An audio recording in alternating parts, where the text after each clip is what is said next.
이번 영상에서는 해석적 진술에서 관조적 시점과 풍자적 시점, 그 중에서 관조적 시점에 대해서 알아봅니다. 목차봅니다. 시적 진술의 구조와 시점, 독백적 진술에서는 회고적 시점과 기원적 시점이 있고요. 권유적 진술에서는 관행적 시점과 비관행적 시점이 있고요. 해석적 진술에서는 관조적 시점과 풍자적 시점이 있습니다. 그 중에서 이번 영상에서는 관조적 시점에 대해서 다루겠습니다. 복습합니다. 권유적 진술이란, 지난 영상에서 했죠. 권유적 진술이란 진술자가 각성과 반성을 통해 깨달음을 얻고 그런 다음 다른 사람에게 각성과 반성 그리고 동조와 참여를 요청하는 언술 형식이다. 다른 사람에게 각성과 반성을 촉구하고 또 동조와 참여를 요청하려면 진술자 자기가 먼저 각성과 반성을 하고 깨달음이 있어야겠죠. 그런 뜻입니다. 그리고 관행적 시점의 권유는 단체나 행사가 관행적 시점, 관행적 시점, 이 보는 방식이 뭐 좀 관행적이라는 거죠. 독특한 것이 아니고 관행적이에요. 시인 자신이 자신의 의지를 실는 것이 아니고 관행적으로 하는 거죠. 그러니까 많이 본 듯한 익숙한 기시감이 드는 그런 표현들을 많이 쓰겠죠. 관행적 시점의 권유는 단체나 행사가 지향하는 이상이나 목적을 염두에 둔 권유이고, 단체나 행사가 좀 요구하는 바를 반영해야 되겠죠. 비관행적 시점의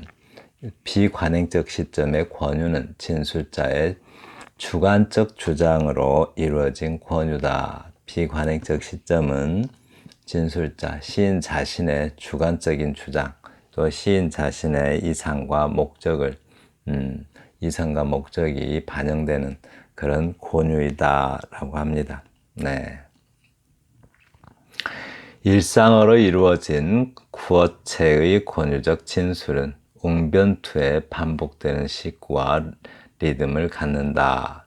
일상어 표현을 쓰게 되면 일상어 표현으로 구어체죠. 구어체 표현을 많이 쓰게 되면 그런 권유적 진술은 웅변투라고 해요. 웅변투가 반복되는 식구와 리듬을 갖는다라고 합니다. 문어체가 뭐예요? 문어체. 우리가 흔히 이제 글에서 주로 쓰는 글들을 문어체라고 하는데 어떤 것을 문어체라고 할까요? 일상적인 대화에서 쓰는 말투가 아니라 일상적 대화에서 쓰는 말투는 일상어 또 뭐 구어체라고 하죠. 그런 말투가 아니라 글에서 주로 쓰는 말투를 말하는데 그걸 어떻게 구별해요? 문어체는 이렇게 정교하게 다듬어진 표현의 문장을 이룬다. 문어체는 정교하게 다듬어진 편하게 일상에서 쓰는 말이 아니라 글로써 정교하게 다듬어진 표현의 문장을 이룬다 라고 합니다. 잠깐만요.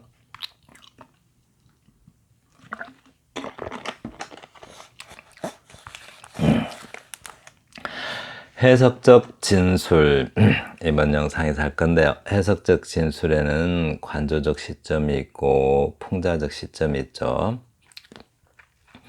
해석적 진술 해석적 진술은 시적 대상에 대한 나름의 이해와 비판 아주 중요합니다. 해석적 진술이라는 것은 나름의 이해와 비판을 토로하는 형태이다. 표현에서 나타내는 그런 형태라고 합니다. 나름의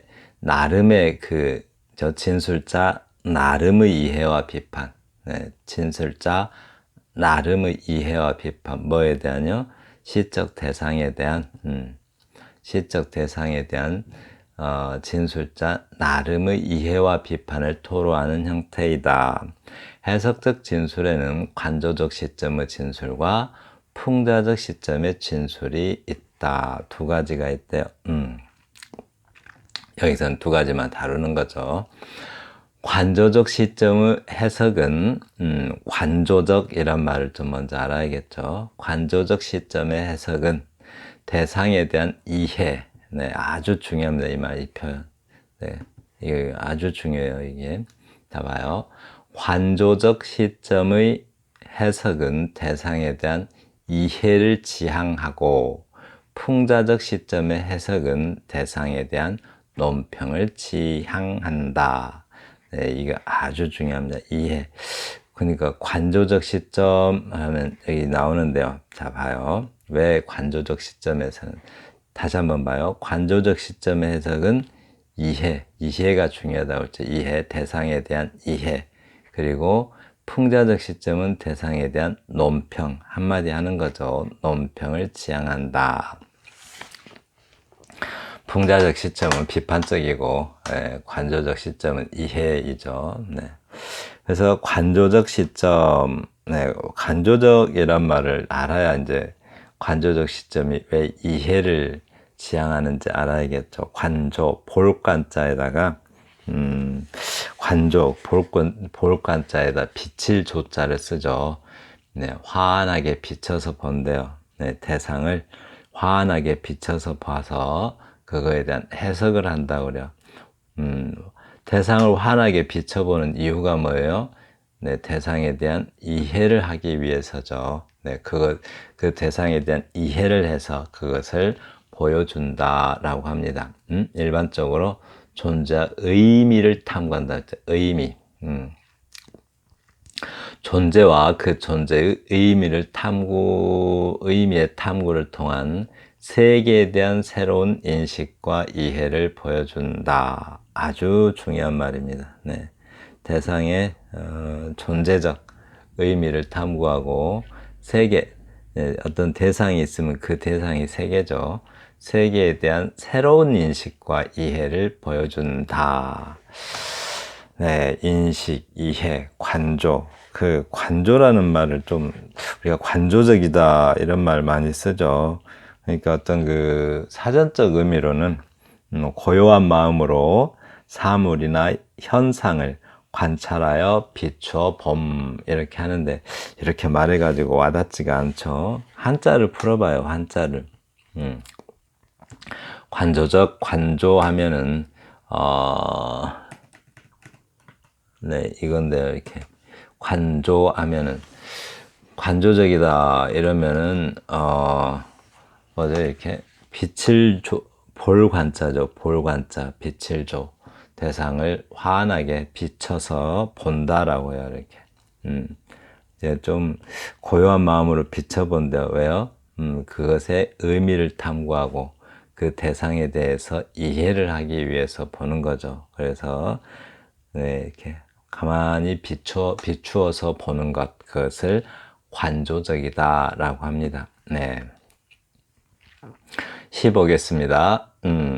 아래 시에서 섬이라는 시가 있어요. 아래 시, 섬이죠. 섬이 의미하는 바는 아포리즘이란 이런 시를 공부하다 보면 아포리즘이란 말을 참 많이 씁니다. 네, 이게 뭔지 한번 봐요. 섬, 정현종. 사람들 사이에 섬이 있다.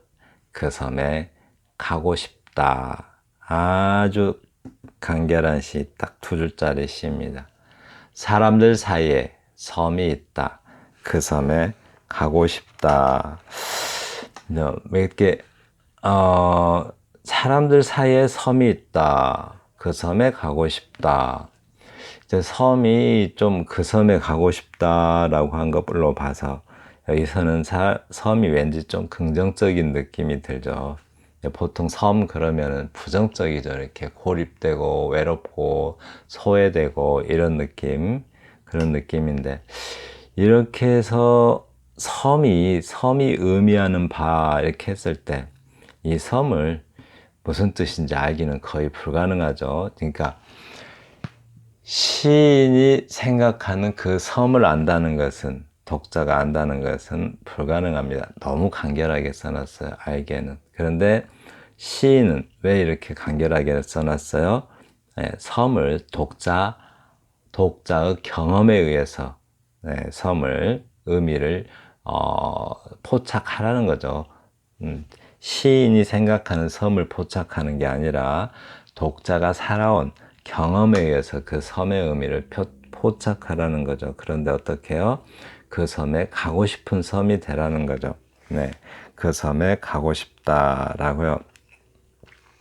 우리 이제 이런 것을 이렇게 쓴 그 말을 아포리즘적 표현이라고 그래요. 아포리즘. 네, 아포리즘적 표현인데 영어로 aphorism이라고 합니다. 네, 한번 볼까요, 이제.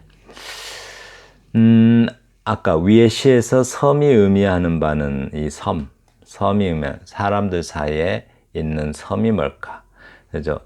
체험에서 우러나오는 아포리즘적 짧은 시, 아포리즘 설명할 건데요. 네, 아포리즘 간단하게 말하면 어떤 진리 표현, 간단 명료하게 말하는 진리 표현을 아포리즘이라고 합니다. 자, 체험에서 우러나오는 아포리즘적인 짧은 시는 체험의 내용이 서로 다른 독자들 각자에게 맡겨진다. 네, 섬의 의미는 경험이 다 다르잖아요. 살아온 경험이. 그 살아온 경험이 다 다르기 때문에 섬이 갖는 의미는 다 다를 수가 있죠. 사람들 사이에 섬이 있다. 어떤 사람들에게는 사람들 사이에 화목이 있을 수 있고, 또 어떤 사람들 사이에는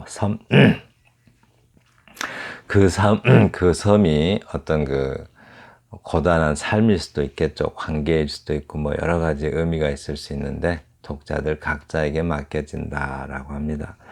아포리즘 하면 aphorism이라고 해요. 영어로는 적어드릴까요? aphorism. 네, 이렇게 말하는데 aphorism. 이 aphorism은 영어로 definition이라는 의미가 있어요. 정의하다 할 때. definition. 이렇게 definition. 네, 이렇게 definition이라는 원래 뜻은 이런 의미였습니다. 그런데 이제 aphorism, 한마디로 짧게 정의하는 말, 이런 말들을 aphorism이라고 하는데, 읽으실 때는 aphorism이라고 읽습니다. aphorism. 자, 그럼 aphorism이 뭔가? aphorism은 한마디로 짧게 정의하는 거, 이렇게 짧게 뭐는 뭐다 이렇게 표현하는 거, 이거를 아포리즘이라고요. 뭐 인생은 짧다, 뭐 예술은 길다, 뭐 이런 식으로 짧게 표현하는 거, 네, 그런 것들을 아포리즘이라고 하는데, 주로 깊은 체험적 진리를 간결하고 압축된 형식으로 나타낸 짧은 글, 이건 사전적 의미고요. 간결하고 압축된 형식으로 나타내는 짧은 글, 이런 거를 아포리즘이라고요. 근데 이제 아포리즘 어떤 게 들어가요? 금언, 격언, 경구, 잠언, 이런 것들을 속담도 아포리즘이죠. 속담. 금언이 뭐예요? 금언, 아주 소중한 말을. 네, 이것도 금언은 쇠금자, 우리가 황금 할 때 금이죠. 황금같이 귀중한 말을 금언이라고 해요. 다 같은 말이죠. 격언은 지키면서 살아가야 될 그런 언어, 그런 것들을 격언이라고 하고, 경구는 깨우칠 경자를 쓰죠. 깨우칠 경자에서 늘 깨우치면서 살아가야 될 언어를 말하고요. 잠언, 성경에도 잠언이라는 게 나오죠. 잠언은 경계잠자 써요. 경계하면서 경계해야 될 어떤 가르침, 이런 것들을 잠언이라고 하고, 늘 이렇게 깨우칠 경자, 깨우쳐야 될 가르침, 이런 것들을 경구라고 합니다. 다 비슷비슷한 말이죠. 금언, 격언, 경구, 잠언, 이런 것들을 아포리즘이라고요. 별로 어려운 말 아니죠. 뭐는 뭐다 라고 딱 정의를 내리는 말, 이런 것들을 aphorism이라고 해요. 이렇게요. 사람들 사이에 섬이 있다. 딱 정의를 내려요, 이렇게. 그런 것들 아포리즘이다라고 합니다. 네, 넘어갑니다. 시 한 편, 이 또 이렇게 이 말을 좀 알아야 이번 그 다음에 나올 강의들을 좀 이해할 수 있을 것 같아요. 정의, 이 말 뜻을 알려면 한자의 뜻을 좀 알면 편합니다. 이렇게 정의가 뭔가 정의, 정의 영어로 definition이라고 하죠. 정의를 탁 내리는 거, 그걸 아포리즘이라고 하잖아요. definition. D가 완전히라는 뜻이에요. 완전히. fine이 한정짓다 이런 말이에요. 완전히 딱 정의를 내려버리는 거, 한정 짓는 거죠. 네, 그 뜻을 완전히 한정 짓는 것, 간단 명료하게 한정 짓는 것을 정의라고 하는데 영어에는 별로 이렇게 와닿지가 않아요. 영어로는. 그러니까 한자가 좀 잘 와닿죠.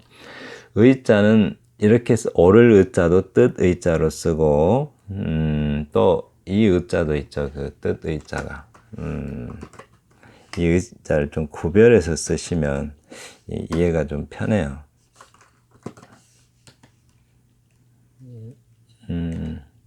이거 이렇게 뜻의 이거는 이 의자를 쓰게 되면 감정 같은 것을 많이 나타내요. 마음의 소리잖아요.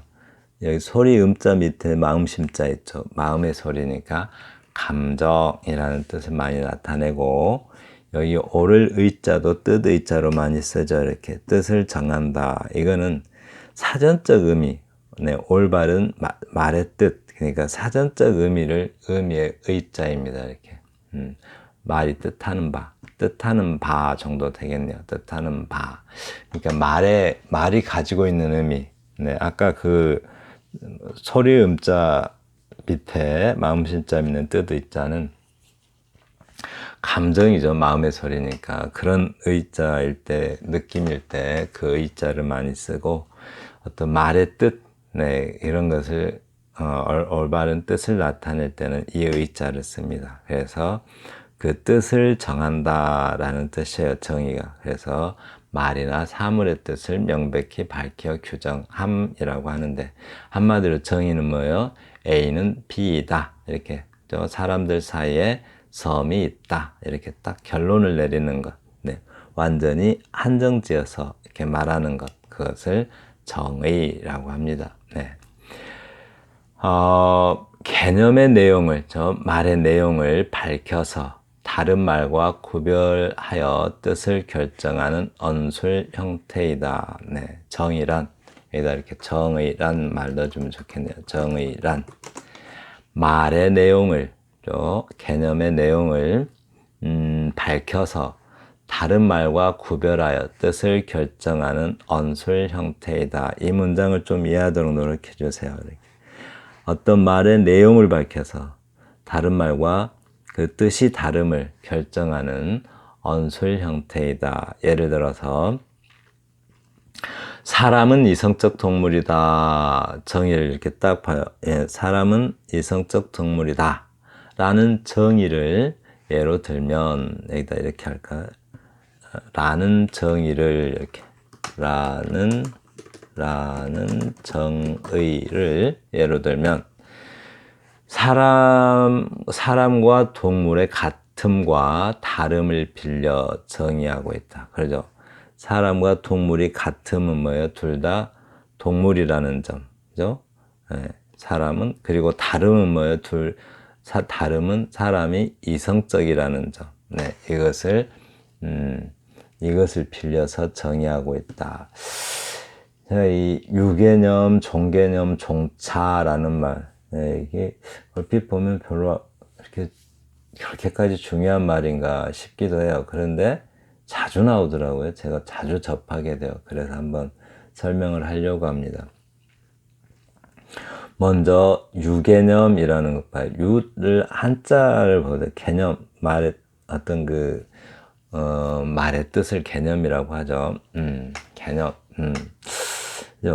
그러니까 유개념 하면 이게 사람을 가지고 보시면 사람의 사람과 동물, 그럼 유는 무리 류자잖아요. 이렇게 종개념, 사람을 가지고 보면 사람이 속해 있는 무리의 개념이죠. 이렇게 무리류자잖아요. 무리류자. 그러니까 사람이 속해 있는 무리의 개념. 그러면 사람은 동물이 되죠. 그래서 동물은 유개념이 돼요. 유개념. 좀 무리 개념. 무리. 근데 동물에서 종개념은 시종자죠. 시종. 네, 시종자예요. 동물, 사람은 동물에 속해 있으니까 사람은 종개념이 됩니다. 다시 한번요. 사람의 유개념은 동물이고 사람은 동물의 종개념입니다. 이렇게. 네, 종차가 뭔가요? 또 종차. 종이 가지고 있는 차이, 이것을 종차라고 해요. 종이 가지고 있는 차이. 저 종개념이죠. 그러니까 종개념이 사람이죠. 종개념이 가지고 있는 차이. 그거는 사람이 다른 동물들과 다른 차이가 뭐예요? 이성적이라고 하죠. 이렇게 이성적이다. 이렇게 좀 이해가 될까요? 또 다시 한번 하나 예를 더 들어볼게요. 소나무, 매화나무 가지고 봐요. 소나무, 매화나무. 얘네들은 뭔가의 종개념이고 뭔가의 유개념이죠. 볼까요? 그냥 여기다 나무를 중심에 두면 나무는 식물의 종개념이고 또 식물은 나무의 유개념이죠. 무리 개념. 그다음에 네, 그 종자 개념이죠. 종자 개념. 즉 나무는 소나무와 나무 개념이 어떤 개념이에요? 소나무와 나무 개념이 뭐죠? 개념이 뭔지를 알아야 또 이 말들이 이해가 되죠. 어떤 사물이나 현상에 대해서 어떤 사물이나 현상에 대한 일반적 지식이라고 사전에 나와 있죠. 네, 그런데 그렇게 해가지고 느낌이 오나요? 잘 안 오죠. 그러니까 개념하면 이게 대개 개자의 생각연자, 대상에 대해서 전체적인 생각. 네, 그게 이제 개념인데, 예를 들면 나무 하면은 개념이 뭐죠? 나무의 개념. 그러면 딱 나무에 대한 개념이 뭘까? 네, 우리 나무에 대한 대부분적인 생각이 뭐예요? 뿌리가 있고, 몸통 줄기가 있고, 가지가 있고, 잎사귀가 있고, 이 정도가 이제, 전체적인 개념이죠. 근데 이제 여기서, 나무들의 개념이죠. 나무들의 개념. 그거는 뭐, 소나무니, 매화나무니 따질 거 없고, 나무에 대한 개념은, 그러죠. 그게 이제 개념인데, 뿌리가 있고, 몸통 줄기가 있고, 또, 잎사귀도 있고, 이런 게 이제 나무에 대한 개념인데, 철학에서 말하는 개념은, 좀 생각 속에서 이해되는 개념이죠. 그러니까 예를 들어서 소나무의 특수성이 뭐가 있어요? 잎은 침엽수이고, 또 수피가 좀 거칠고, 또 소나무 향기도 다르죠. 또 매화나무의 특수성은 뭐예요? 매화나무 열매가 열리고 또 수피도 다르죠. 그리고 또 이게는 소나무는 교목이라면 매화나무는 아교목이라고 그래요. 이렇게 달라요. 이런 특수성을 다 제거해버리면 뿌리가 있고 줄기가 있고 가지줄기 있고 잎사귀 달리고 이 정도의 개념으로 나오는 것, 이것을 개념이라고 합니다. 그래서 이제 유개념, 즉 소나무와 나무가 갖는 무리 개념이 뭐예요? 식물이라는 무리 개념이 있죠. 그냥 나무도 있겠죠. 중간에 나무도 라고 해도 되는데 좀 한 계단 건너뛰었네요. 그렇죠? 그게 매화나무와 소나무의 유개념은 식물인데, 또 소나무와 나무는 식물의 종 개념이죠. 네. 종 개념이고, 또 소나무와 매화나무라는 종 개념이 가지고 있는 그 차이, 네, 그것을 종차라고 해요. 만약에 매화나무면 매화나무 열매가 열리는 게 종차고, 소나무면 그 솔잎이나 뭐 이런 것들을 가지고 있는 것이 종차이죠. 네, 그렇습니다. 개념은 네, 아까 설명했죠. 그런 의미입니다. 아래 시의 진술상의 특징, 이거 잘 기억해 두세요. 아래 시의 진술상의 특징. 예술가 한용운. 나는 서툴은 화가여요. 잠 많이 오는 잠자리에 누워서 손가락을 가슴에 대하고 당신의 코와 입과 두 볼에 새암 파지는 것까지 그렸습니다. 그러나 언제든지 작은 웃음이 떠도는 당신은 눈자위는 그리다가 100번이나 지었습니다. 나는 파업 못한 성악가예요. 이웃 사람도 돌아가고 버러지 소리도 끊쳤는데 당신이 가르쳐 주시던 노래를 부르려다가 조는 고양이가 부끄러워서 부르지 못하였습니다. 그래서 가는 바람이 문풍지를 스칠 때 가만히 합창하였습니다. 나는 서정 시인이 되기에는 너무도 소질이 없나 봐요. 즐거움이니 사랑이니 그런 것은 신경 쓰기 싫어요. 당신의 얼굴과 소리와 걸음걸이와를 그대로 쓰고 싶습니다. 그리고 당신의 집과 침대와 꽃밭에 있는 적은 돌도 쓰겠습니다. 라고 합니다. 어떤 느낌이 드나요? 네. 이 시의 진술상의 특징이 이걸 물어봤어요. 시의 진술상의 특징, 진술. 이걸 물어봤어요. 물론 지금 해석적 진술을 하고 있으니까 해석적 진술이겠죠. 나는 서툴은 화가예요. 뭐를 이렇게 딱 정의를 내리고 있죠. 나에 대해서. 네. 나에 대해서 정의를 딱 내리는데, 이런 것들은 이제 정의적 해석, 뭐는 뭐다라고 해석하는 것. 나를 해석했죠. 뭐라고 해석했어요? 화가라고 해석했죠. 나를 정의했죠. 이렇게. 나는 화가다. 근데 화가는 화가인데, 서툴은 화가예요. 라고 해석한 그 화가죠. 이런 것은 이제 정의적 해석이라고 합니다. 근데 이제 정의적 해석을 해놓고 그것을 뒷받침하는 말이 이렇게 나오는데 살짝 고백적 진술이 나오죠. 잠 아니 오는 잠자리에 누워서 손가락을 가슴에 대하고 당신의 코와 입과 볼에 새암 파지는 것까지 그렸습니다. 네, 이 정의적 해석에 대한 좀 사실적 정황을 이렇게 드러내고 있습니다. 그러나 언제든지 작은 웃음이 떠도는 당신은 눈자에 그리다가 100번이나 지었습니다. 라고 씁니다. 네, 조금 맞춤법이 지금과는 많이 다르죠. 옛날 시라서 그래요. 나는 파업 못한 성악가요. 여기도 마찬가지죠. 파업, 즉 겁을 제거하는 걸 말하죠. 우리가 왜 좀 무대 공포증 같은 거 있죠. 이렇게 네, 그런 공포증을 제거하지 못한 화가라고 합니다.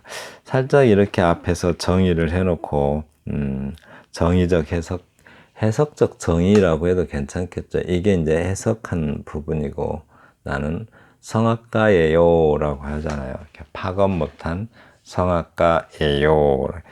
이렇게 정의를 내려놓고 이런 것들을 해석적 진술이라고 하는데 이 부분은 보시면 뭐 했습니다. 고백하는 느낌이 들죠. 그래서 고백적 진술이 뒷받침하고 있는 듯 보입니다. 네. 그래서 이웃 사람들도 돌아가고 버러지 소리도 끊쳤는데 노래를 당신이 가르쳐 주시던 노래를 부르려다가 조는 고양이가 부끄러워 졸고 있는 고양이가 부끄러워서 노래를 보지 못했대요. 네, 아주 파업 못한 상태를 말합니다. 파업이라는 것은 겁먹을 겁자에 깨뜨릴 바짝 겁을 깨지 못했다라는 뜻이죠. 그래서 가는 바람이 문풍지를 스칠 때 가만히 합창하였습니다. 이 표현 참 예쁘죠. 이렇게 가는 바람이 문풍지에서 휙 소리 나니까 소심해가지고 소심의 극치를 이렇게 표현했네요. 그래서 그 문풍지 소리에다가 가만히 합창했대요, 노래를. 그 다음,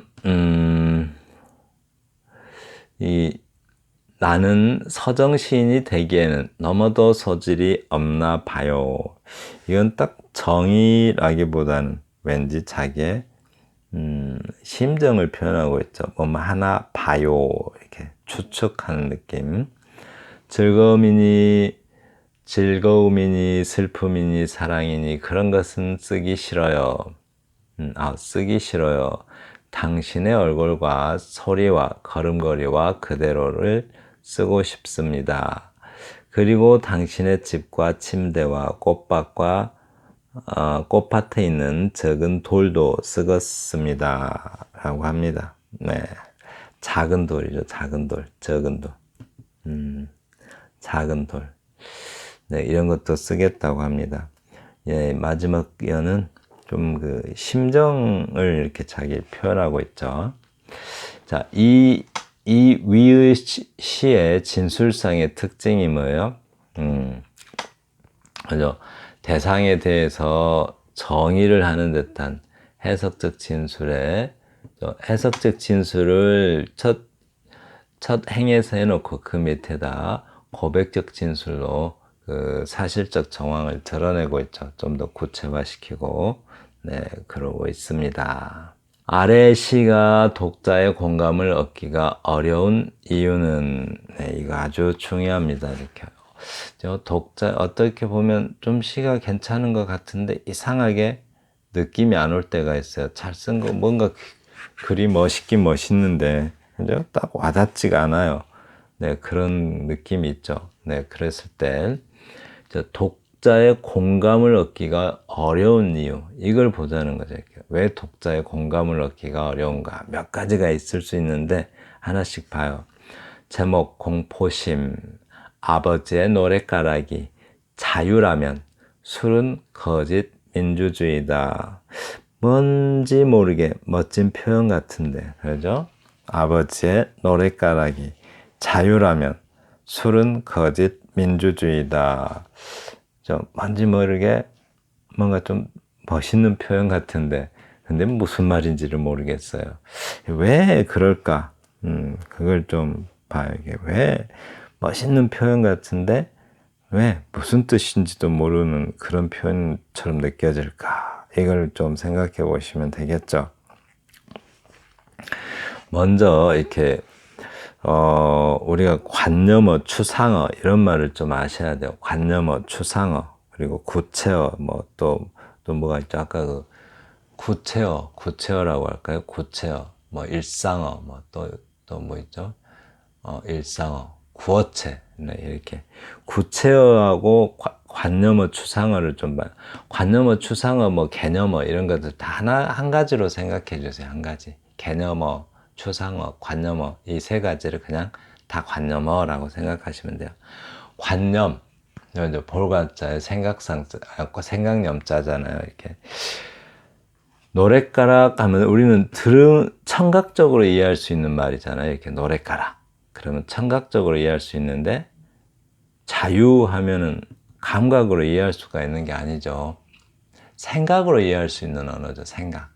네, 이렇게 생각으로 이해할 수 있는 언어를 관념어라고 해요. 또 민주주의도 마찬가지죠. 민주주의 하면은 이렇게 감각으로 이해할 수 있는 언어가 아니죠. 듣거나 보거나 냄새 맡거나 촉감으로 만지거나 이럴 수 있는 것들이 아니잖아요. 그냥 생각으로 이해하는 언어입니다. 근데 이 술은 그죠? 눈으로 보면 시각적으로 이해할 수 있는 것이고 또 맛을 보면 그죠? 미각적으로 이해할 수 있는 거죠. 감각으로 이해할 수 있는 거예요. 이렇게 감각으로 이해할 수 있는 것을 구체어, 구상어라고 하죠. 네. 형체가 있어요. 이렇게. 근데 이런 것들을 관념어라고 해요. 이렇게. 네. 그래서 아버지의 노래, 문제는 제목을 좀 알고 계셔야 돼요. 공포심이 제목입니다. 아버지의 노랫가락이 자유라면, 이렇게 했는데, 이 구체적인 말이 원래 이제 원관념이죠. 이렇게 아버지 노랫가락이 자유다. 이게 뭐 A는 B이다 할 때, 노랫가락은 자유이다 할 때, 노랫가락은 원관념이라고 하고 자유가 보조관념이라고 하죠. 그래서 이렇게 구체적인 원관념을 이렇게 보조관념에 추상어 관념어를 쓰게 되면 다시 한번요. 구체적인 원관념에 구체적인 단어에다가 이렇게 구체적인 단어를 설명하는 말에다가 관념어를 써버리게 되면 구체적인 말이 관념적이 돼버려요. 그죠? 네. 그래서 노랫가락이 자유래요. 그럼 도저히 이해할 수 없는 말이 돼버립니다. 시인만 알 수 있는 언어라고 그래요. 그런 것들을. 다시 한번요. 이해가 잘 되셨나요? A는 B이다 할 때, 구체적인 말을 설명하는, 구체적인 말을 설명하는 말이, 보조관념이 관념어가 돼버리면 이렇게 구체적인 말까지 관념어가 돼버려요. 그래서 이 편 전체가 관념적 표현이 돼버리죠. 그래서 오히려 이해할 수 없는, 즉 쓴 사람만 아는 그런 언어가 돼버립니다. 그리고 술은 거짓 민주주의다. 이것도 술은 구체적인 말이에요. 이게 원관념, 구체적인 말로 된 원관념을 추상적인 말로 된 보조관념이 쓰인다면 술까지도 관념적이 돼버려요. 그래서 뭔 말인지 알 수 없는 언어가 되죠. 술은 거짓 민주주의다. 오히려 거꾸로 해봐요. 여기다가 자유를 넣고 여기다가 노랫가락을 넣어봐요. 그러면 이제 관념어가 구체어로 될 수가 있죠. 아버지의 자유가 노랫가락이라면 이렇게 되죠. 그럼 뭔가 좀 와닿죠. 자유가 뭐예요? 노랫가락이 되니까. 노래 부를 수 있는 자유가 아버지한테는 자유가 되니까 구체적이고 의미가 명확해지죠. 여기도 마찬가지로 민주주의는 여기는 좀 거짓이란 말이 들어가서 안 어울리네요. 민주주의는 술이다. 거짓을 빼버리면 되겠네요. 이렇게. 민주주의는 술이다. 아버지한테 민주주의는 술 마실 자유인 거죠. 그래서 구체적이다. 이렇게. 그래서 이제 뭐는 뭐다. 뭐는 뭐라면 뭐는 뭐다. 이렇게 대조적으로 쓰였는데 이렇게 표현하는 것들이 우리가 흔히 이제 격언적 아포리즘이라고 하죠. 한마디로 격언적 형태의 해석적 진술이다 라고 할 수가 있습니다. 네. 다음 또 위의 시가 독자가 공감하기 어려운 이유가 뭔가 그래서 이렇게 추상어, 관념어, 개념어로 된 보조관념이 구체어, 구상어로 된 원관념조차 모호하게 만들죠. 모호하게 만든다.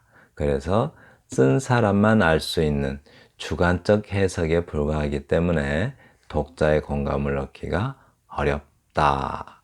정의적 진술이 이거 아주 중요합니다. 정의적 진술이 틀린 것이 아니라 모호한 것이다. 네, 모호하면 시를 쓴 목적이 흐릿해지죠. 예를 봐요. 자, 예술은 길고 인생은 짧다의 경우 대조적인 개념어가 잘 대비되어 있어서 즉각적인 공감을 얻을 수 있다. 진술자 혼자만의 경험이 아니고 다른 사람들도 그리고 이게 굉장히 예술과 인생, 대조 대상이 분명하고 길고 짧다 이렇게 대조 대상이 분명해요. 이렇게 그러면 누구나 또 경험할 수 있는 것이면 독자가 공감할 수 있는 시가 되죠. 공감을 얻는 것이 아주 중요합니다. 시에서는. 자, 시 하나 더 봐요. 아래 시가 독자의 공감을 얻기가 어려운 이유는 아까는 뭐였어요? 아까는 여기서 공감을 얻기가 어려운 이유가 네, 이게 구체어를 관념어가 보조함으로써 구체어까지 모호해지는 경우, 그죠? 구체적인 단어를 설명하는 말이, 네, 보조관념이 관념어로 되어 있을 경우, 네, 구체어까지 모호해진다라는 이유 때문에 공감을 얻기가 어려웠죠. 그런데 여기서는 봐요, 이제. 어째서 독자의 공감을 얻기가 어려운가? 빨래. 서름이다. 젖어도 말라도 그저 서름이다. 탱탱한 나이론줄 집게에 매달린 체념 한 자락이다. 목매어 울어도 이 땅의 아픔이야. 이 땅에 찌든 얼룩이야. 뭐다 씻겨질까? 표백 아니 되는 서름이다. 비벼도 지워지지 않는 묵은 아픔이다. 왠지 시는 좀 잘 써진 것 같아요. 근데 이 경우는 왜 독자의 공감을 얻기가 어려운가? 예, 왜 그럴까요? 한번 잘 생각해 봐요, 이렇게. 이것도 이제 뭐는 뭐다 이렇게 표현하고 있잖아요. 그죠? 이건 빨래는 서름이다 이렇게, 그저 서름이다. 빨래는 서름이다 이렇게 딱 정의를 내리는 듯해요. 그런 표현이죠. 정의를 내리는 표현, 이런 것들을 정의적 형태의 해석적 진술이다 라고 합니다. 네. 근데 이제 이것도 마찬가지로 이제 이 경우는 빨래잖아요. 빨래는 행동이죠. 행동. 빨래와 빨랫감에 대한 이해가, 정의가 잘못되어서 이루어진 어떤 문제점이다라고 해요. 이거는 지금 여기서 설명하고 있는 말들은, 시의 내용이 설명하고 있는 것은 빨랫감이죠. 옷이나 또 수건이나 양말이나 구체적인 빨랫감인데, 이렇게 제목이 빨래가 되고 있어요. 온관념이.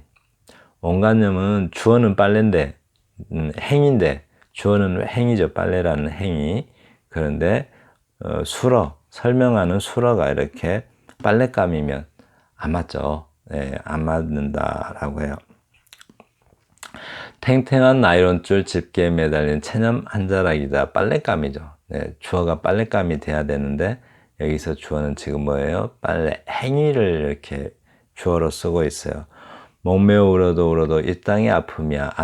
이 찢은 얼룩이야. 뭐다 씻겨질까? 표백 아니 되는 서름이다. 비벼도 지워지지 않는 묵은 아픔이다 라고 합니다. 네, 한번 볼까요? 위의 시가 독자의 공감을 얻기가 어려운 이유. 네, 시적 대상, 빨래죠. 빨래와 빨랫감.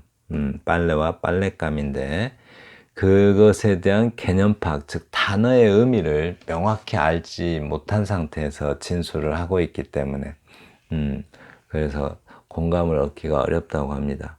한마디로 터무니없는 정의적 형태의 해석적 진술을 하고 있다라고요.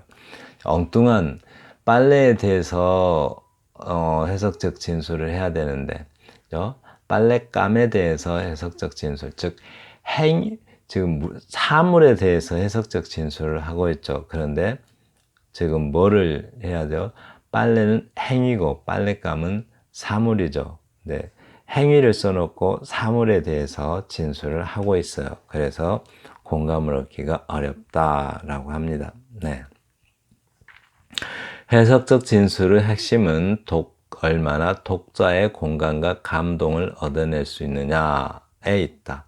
자기 마음대로 정의를 내렸잖아요. 뭐는 뭐다 라고 이렇게 정의를 내렸는데, 독자가 공감하고 감동할 수 있어야지 그게 좋은 표현이 되지, 혼자만 알고 있는 그런 정의를 내려버리면 아무 소용이 없겠죠. 여기 가장 이번 영상에서 가장 중요한 말입니다. 진술자가 뭐는 뭐다 라고 진술을 딱 했는데, 그게 독자가 공감할 수 없는 것이면 안 되겠죠. 네. 그래서 서정시는, 책에 있는 내용입니다. 서정시는 어떠한 진술도 당장 진리가 되는 그런 영역이다. 즉 진술자가 주관적 정의를 내릴 수가 있다는 거죠. 네, 그런데 다시 한번요. 서정시는 어떠한 진술도 당장 진리가 되는 그런 영역이다라고 했는데 진술자는 주관적 정의를 내릴 수가 있다는 것이죠. 그런데 뭐가 중요해요?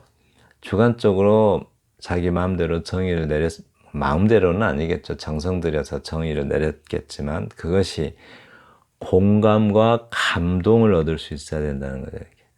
공감과 이렇게 정의를 내렸으면 해석적 진술을 했으면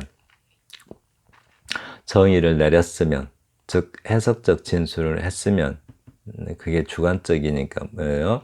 독자의 공감과 감동을 얻을 수 있어야 의미 있는 정의가 되죠. 네, 이거 봐요 이제.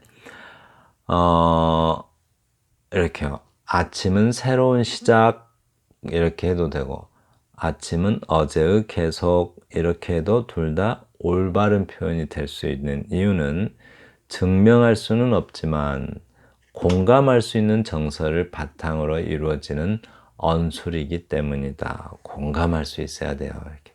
너무 엉뚱한 소리 하면은 네, 진술자 자신만의 경험이 돼버리죠. 네, 그래서 항상 공감할 수 있어야 된다라고 합니다. 네, 이렇게 표현해 본대요. 올올이 스민 속속들이 스민 이 땅의 아픔 뭔가 표현이 잘 어울리죠. 이 찌든 얼룩이야 씻는다고 뭐다 씻겨질까 이걸 빨래를 이렇게 표현하면 어떻겠냐는 거죠.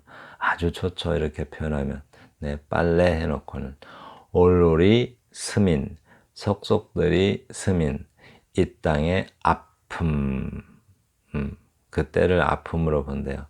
이 찌든 얼룩이야 씻는다고 뭐다 씻겨질까 네 이렇게 쓰면 아주 훌륭한 작품이 된다라고 합니다. 네 지금까지 해석적 진술에서 아이고 기네 이렇게 관조적 시점에 대해서 알아봤습니다. 네. 이 관조적 시점, 풍자적 시점 대단히 중요합니다. 네, 감사합니다.